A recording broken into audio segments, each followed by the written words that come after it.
নমস্কার বন্ধুরা, আজকের এই জ্যান্ত শোল মাছটা আমি টক বানাবো তেঁতুল দিয়ে। আগে কেটে নেব, ছাই দিয়ে দেবো।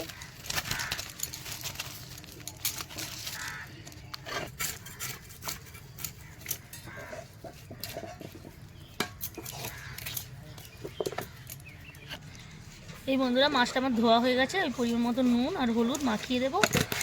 মাখিয়ে দিয়ে 10 মিনিট পরে ফিরে আসছি।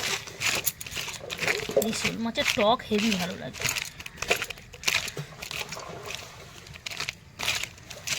10 মিনিট পরে ফিরে আসছি। এই বন্ধুরা, আমার তেল গরম হয়ে গেছে এবং মাছগুলো ছেড়ে দেবো।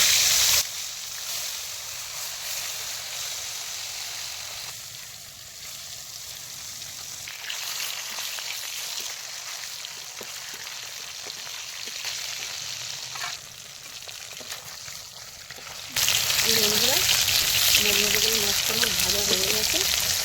মাছটাকে আমি উল্টিয়ে দিয়ে নামিয়ে নেব।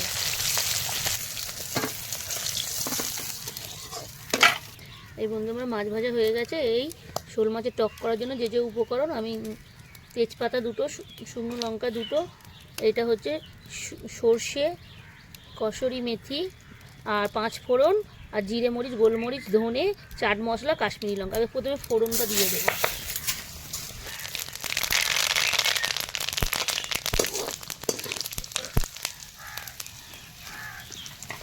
রসুন দেব,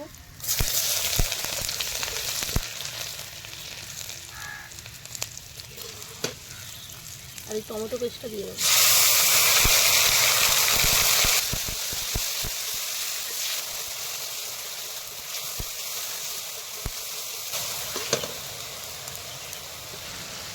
আদা দেবো, পরিমাণ মতো নুন, পরিমাণ মতো হলুদ।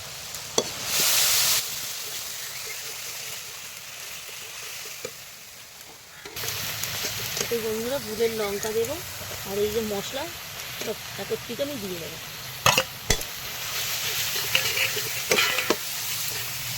পরিমাণ মতন আমি চিনি দেবো।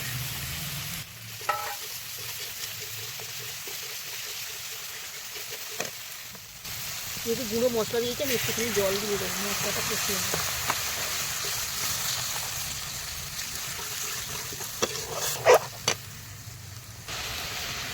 এই 1 চামচ মতন গুঁড়ো দুধ দেবো, আমুল দেবো।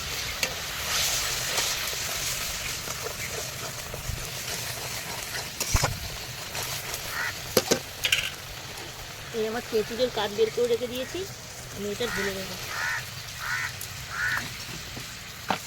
জল দেবো।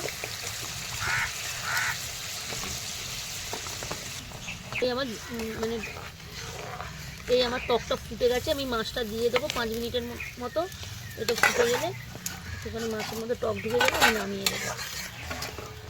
ঢাকা দিয়ে দিই। এই ঢাকনাটা খুলবো। এই বন্ধুরা, শোল মাছে টমেটো তেঁতুলের টক জমে গেছে। এবার আমি নামিয়ে দেবো। এই বন্ধুরা, টেস্টি টেস্টি শোল টক রেডি হয়ে গেছে টমেটো তেঁতুলের। এইভাবে শীতকালে যা ভাত দিয়ে খেলে যা লাগবে না।